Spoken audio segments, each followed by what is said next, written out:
Another cup of Maxwell House coffee, George? Sure. Pour me a cup, Gracie. You know, Maxwell House is always good to the last drop. And that drop's good, too. Yes, it's Maxwell House Coffee Time, starring George Burns and Gracie Allen.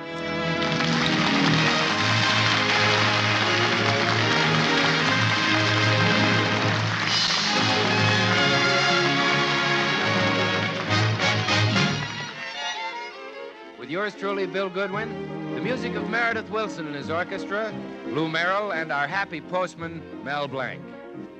For your Thursday night comedy enjoyment, it's George and Gracie. And for your everyday coffee drinking enjoyment, it's Maxwell House. Expertly blended and radiant roasted for rich, mellow, extra flavor. Maxwell House, the coffee that's always good to the last drop.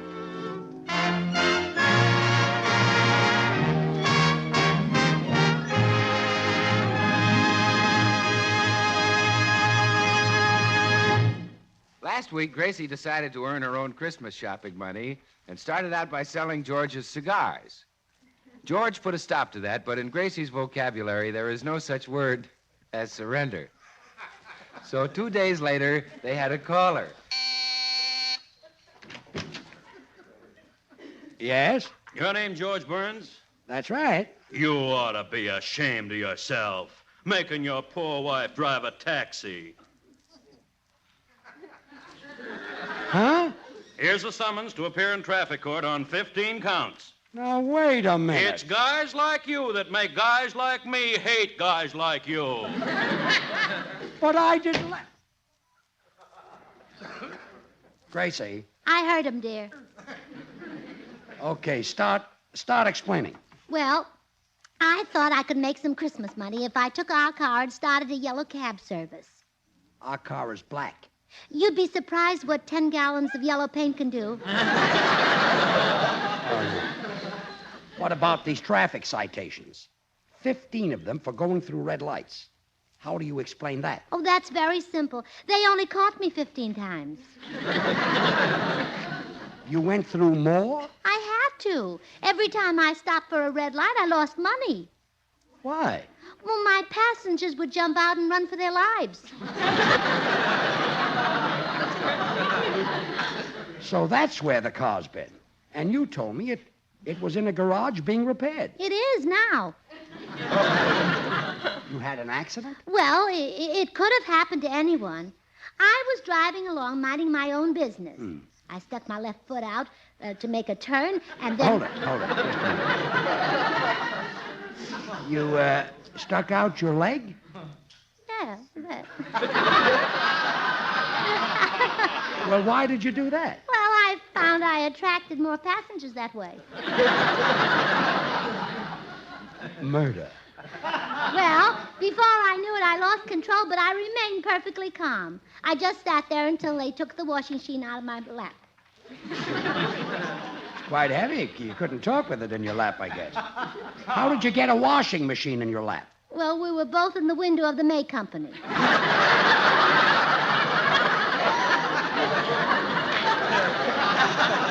Okay, you win. I'll give you all the Christmas money you want.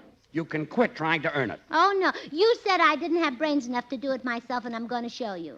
I'll earn my own money for Christmas if it takes me till New Year's. But, Gracie... Don't worry, I'll find a job. Other women have done all right. Look at Cleopatra. Cleopatra was Queen of Egypt. Besides, she's dead. Well, there's a job open right there. Gracie, Christmas money or no Christmas money, no more of these crazy ideas. Understand? Yes, dear. Good.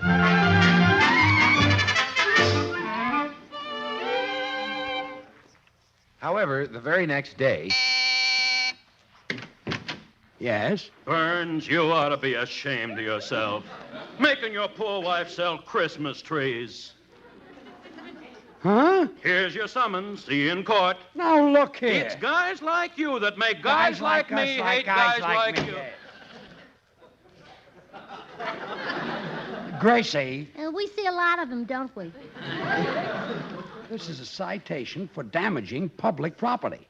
What's that got to do with selling Christmas trees? Well, yesterday was an awfully nice day, so I went through Griffith Park.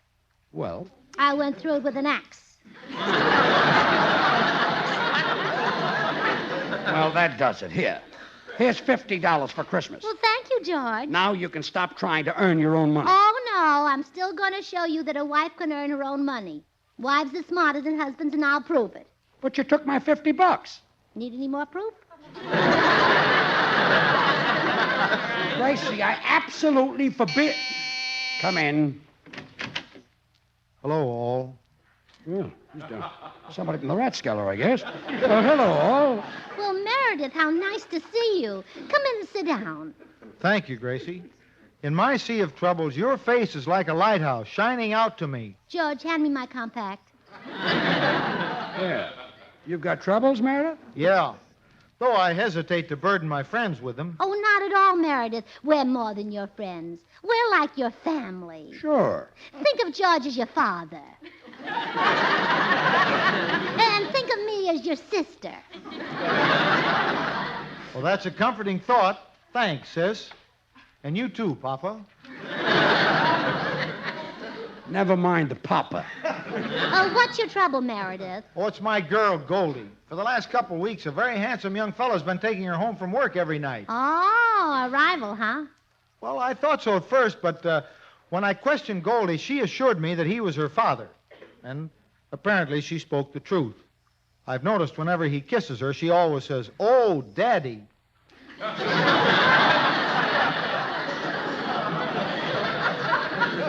Yeah, that's a sure sign. Well, anyway, Goldie has asked me to lend her $100. She says her father needs to be operated on for gout. Well, that's my problem. Should I lend it to her? Well, if she's telling the truth, yes. But is she? How old would you say Goldie is? About 20. Mm-hmm. And how old is this fellow who claims to be her father? About 25. Well, there you are. Doesn't that tell you she's lying? Yeah. Yeah, by golly, it does. I'm not so dumb. I can see through that. Well, sure. Sure. How could a fellow that young have the gout?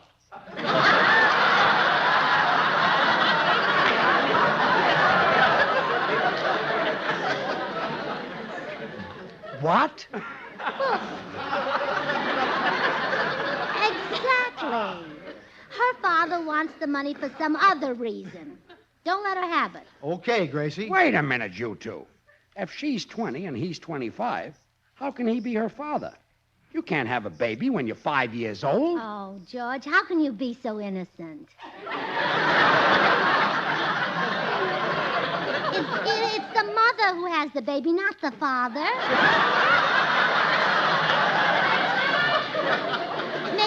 Maybe her father married an older woman. Forgive me, I lost my head. And now I'm going out to see if I can lose the rest of me. Papa already.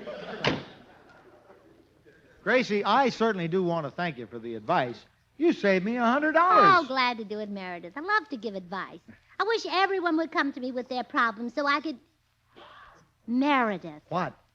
that's the way to earn my Christmas money. How? I'll solve people's problems, like Mr. Anthony or Dorothy Dix, only I'll charge for it. Say, that's a bully idea. I'll be a professional troubleshooter. I'll tell people how to be a success, how to make love, how to find apartments, how to find apartments? You can do that? Sure. You give me the address and I'll find any apartment in town. You'll make a fortune. Oh, yes. Oh, wait a minute. If people write to me here, George will see the letters and get mad again. Well, I have a post office box you could use. Box 808. Wonderful, Meredith. I'll go right down and put ads in all the papers. I'll tell people to write in to the Dependable Old Problem Explainer. That's too long. Yeah. Well, I'll just use initials. I'll tell them to write to the DOPE.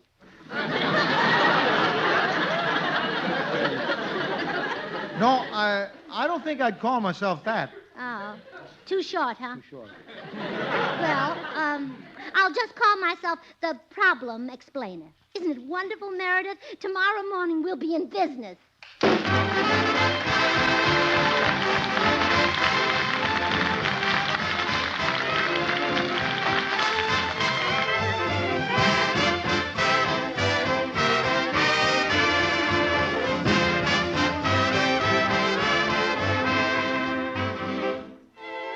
make the San Fernando Valley my home. You know, that's real nice music, Mayor, and a real nice thought. About settling down in San Fernando, Yeah, Bill? man, Well, yeah.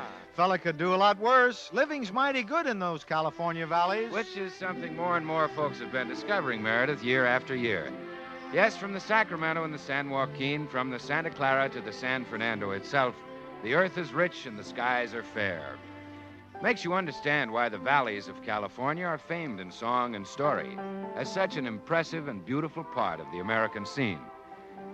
And you know, in its own way, Maxwell House coffee is truly part of the American scene, too. Over the years, we Americans have made coffee our national drink. And more people buy and enjoy Maxwell House than any other brand of coffee at any price. Flavors behind this popularity story, of course.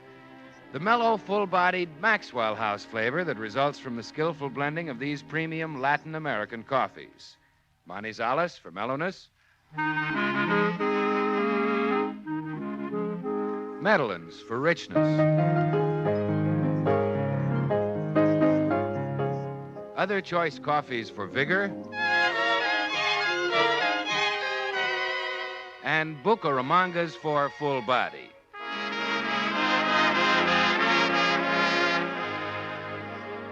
Adding up to great coffee at the very peak of flavorful perfection. Why not enjoy the very best in coffee pleasure, coffee goodness? You can for just a fraction of a penny more per cup than you'd pay for the cheapest coffee sold. Just say Maxwell House, always good to the last drop.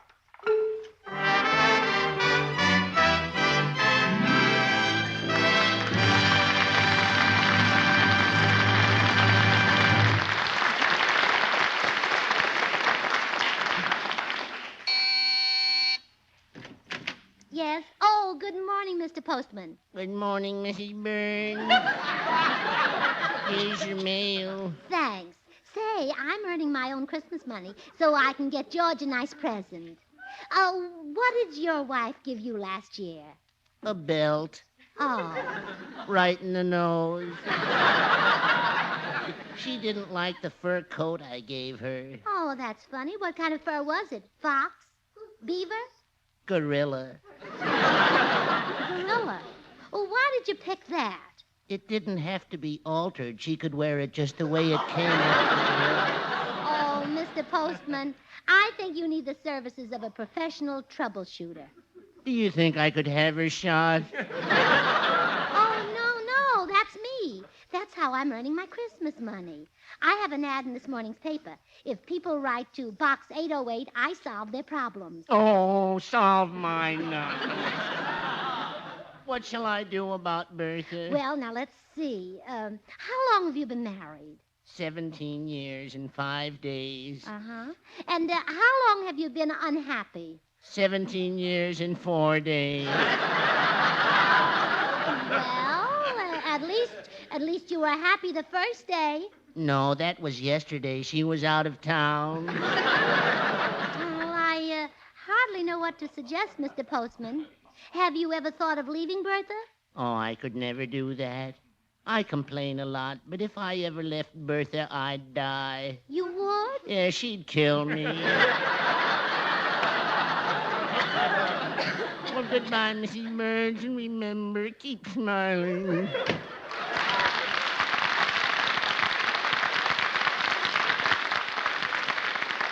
Oh, dear. I hope the people who write into Box 808 won't have problems that difficult. Well, I'd better go over to Meredith's and see if he's picked up the first mail. Good morning, Gracie. How about some breakfast, Oh, sweetheart? all right. How would you like some golden hot cakes, a fluffy omelet, and nice crisp bacon, and a steaming cup of coffee? That's for me. Good. Go down to the drugstore and ask for the number 2 breakfast. I'd like to eat my breakfast here. Oh, by the time you carry it from the drugstore, it'll be cold.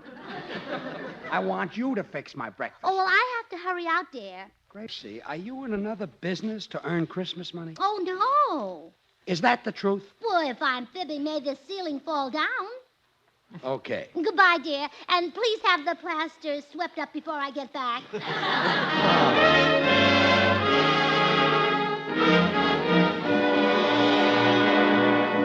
sure glad you dropped in, Bill. I need your advice. What's the trouble, George? Oh, it's Gracie again. You know how she's always getting crazy ideas? But now she's got the craziest idea since she married me. Yeah, she'll never top that one.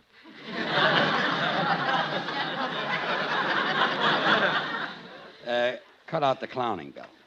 Tell me, what should I do to make Gracie behave herself? Lay down the law, George. Tell Gracie there can only be one boss in the family. Yeah. Tell her the other person must obey the boss. Yeah. Either that or pack up and leave. Yeah. Then pack up and leave. Okay, comedian, I'm sorry I bothered you. I was only kidding, George. Look, if you really want advice, there's an ad in the morning paper that might help you. What is it? Well, here, I'll read it to you. Do you have a problem? Do you have $1? If so, send the problem and the dollar to the Problem Explainer, Post Office Box 808. If you're not satisfied with my solution, your problem will be cheerfully refunded.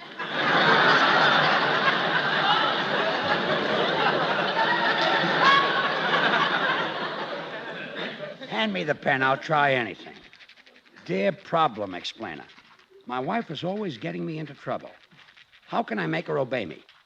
How shall I sign this? Heckled husband? Mistreated male? How about puzzled pipsqueak? Or anxious antique? I'll use heckled husband. Okay.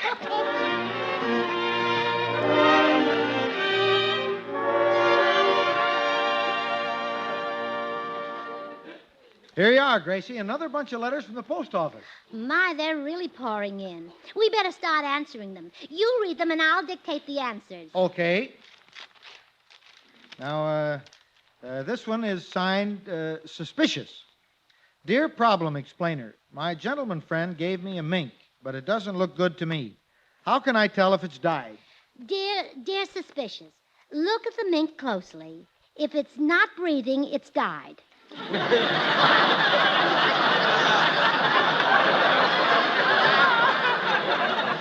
Next letter. Well, this one is signed Troubled Wife. Dear Problem Explainer, recently my husband started taking vitamin pills. Now all he wants to do is hug me and kiss me. Enclosed, please find $1. What shall I do? Dear troubled wife, enclosed, please find $2. Send me the name of those pills.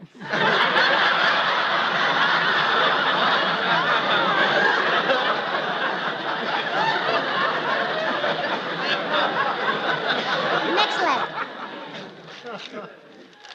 Well, the next one is signed Heckled Husband. Dear Problem Explainer, my wife is always getting me into trouble. How can I make her obey me? Dear heckled husband, your wife is obviously the stupid type. Get rough with her. Use caveman tactics. Get that one off right away, Meredith. Okay, Gracie. That poor man. Imagine being married to such a silly woman. George doesn't realize how lucky he is. Next letter, Meredith.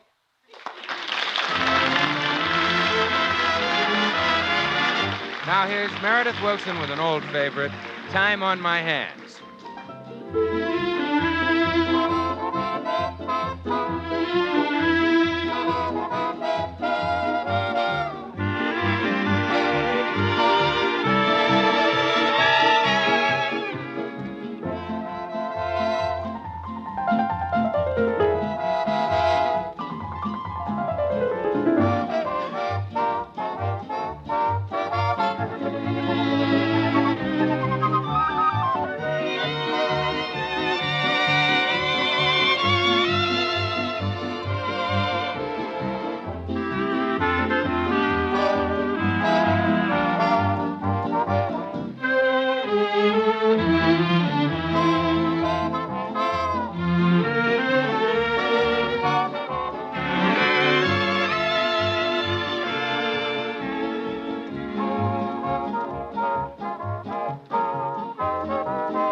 advice the problem explainer gave me, Bill.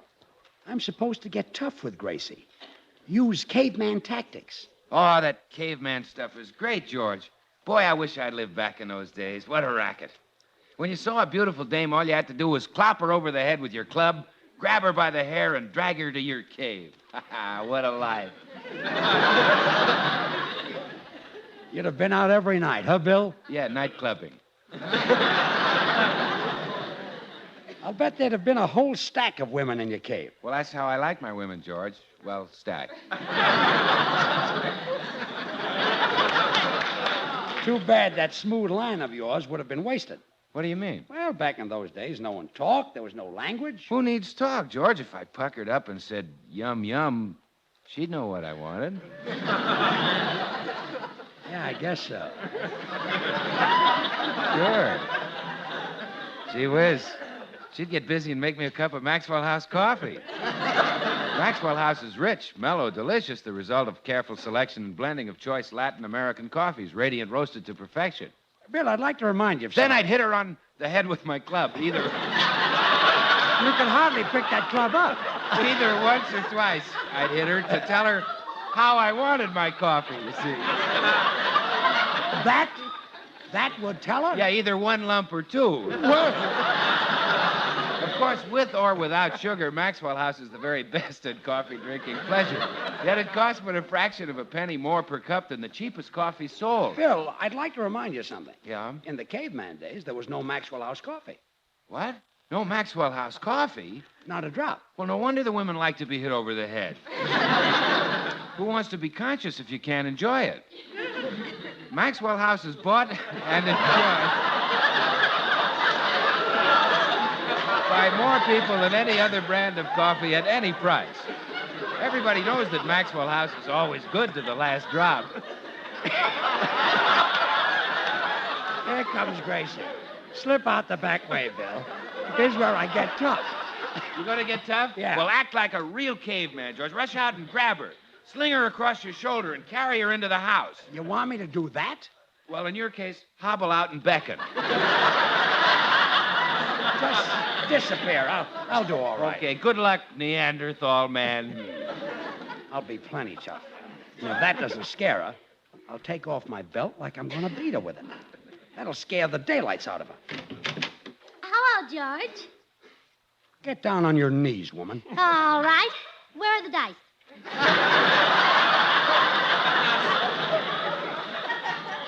Don't you understand? I'm about to beat you. Oh, you always say that, but I always win. This is no game. And from now on, you'd better say sir to me. Suppose you thought you were married to a mouse. Oh, no, George, I never thought that. You didn't, huh? No, you've never liked cheese. You'd never like cheese, sir. You better be scared of me. I'm a caveman. Take a look at this chest. Where? Right here. Move your hand. I can't see it. Right here. Isn't that the chest of a caveman? Oh, yes. It's very badly caved. Gracie, Oh, you're awfully puny, George. you're awfully puny, sir. So you're not afraid of me, huh? No, dear. Well, maybe this will do it. You see what I'm doing? Yeah, you're taking off your belt. Yeah. And what do you think is going to happen now? Well, it just happened. Your pants fell down.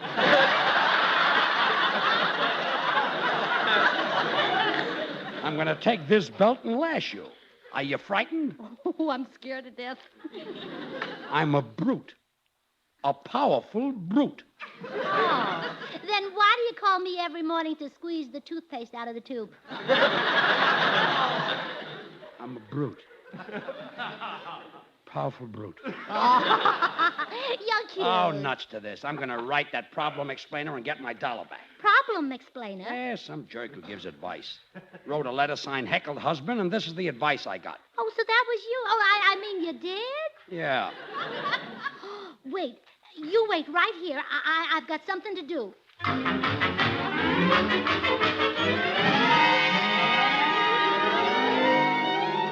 Oh, quick, Meredith, take a letter. Dear heckled husband, I was wrong about treating your wife rough. Be sweet and give her presents because she is obviously a highly intelligent woman. Well, wait a minute. A little while ago you said she was stupid. A little while ago she was. Let's continue.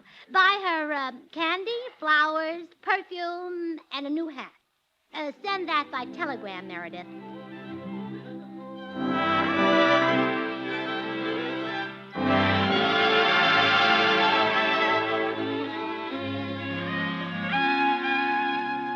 If that problem explainer went to all that trouble to wire me, it must be good advice. I hope so. This candy and stuff cost me plenty of dough.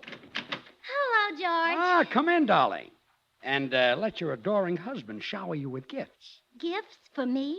Little insignificant, unimportant, irresistible me? Yes. Here's a box of candy. Oh, this is so unexpected. Here's a bouquet of flowers. I can't believe it. Here's a bottle of perfume. Oh, what a surprise. Well, what do you say now? Where's the new hat?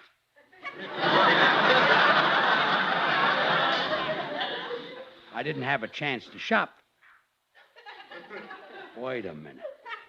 How do you know about the new hat? This is going to be a tough one. Come on. Hurry up. I want the truth. Well, don't rush me. I'm trying to make up a truth you'll believe. Say, I'll bet this was another one of those schemes to make Christmas money. I'll bet you're the problem explainer yourself. Oh, stop. That's as silly as saying I'm the mad Russian. You knew about the hat. Ha! You ran out of here just before I got that telegram. Ha! And there's my letter sticking out of your purse. How do you do?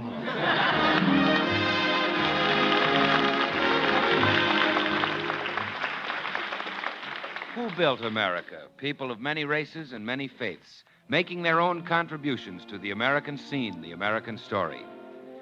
Friends, let's remember that next time we hear someone run down a neighbor's race or religion. Prejudice divides America, sets race against race, group against group. And a divided America is a weaker America, weaker at home, weaker in the councils of the world. Starting now, let's judge our neighbors as we would have ourselves judged, as individuals and as human beings, not as symbols of any group or race. Let's fight all prejudice, and let's start with ourselves. Let's keep building America strong and great.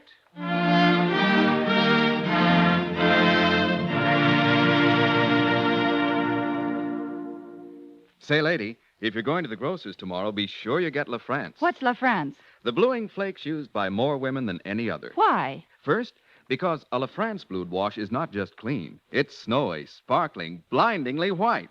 Second, because La France saves extra wash day work. It works right along with your regular soap, blues while you wash, and completely eliminates any separate bluing job. And that name is La France? La France it is, for easier, whiter, brighter washes.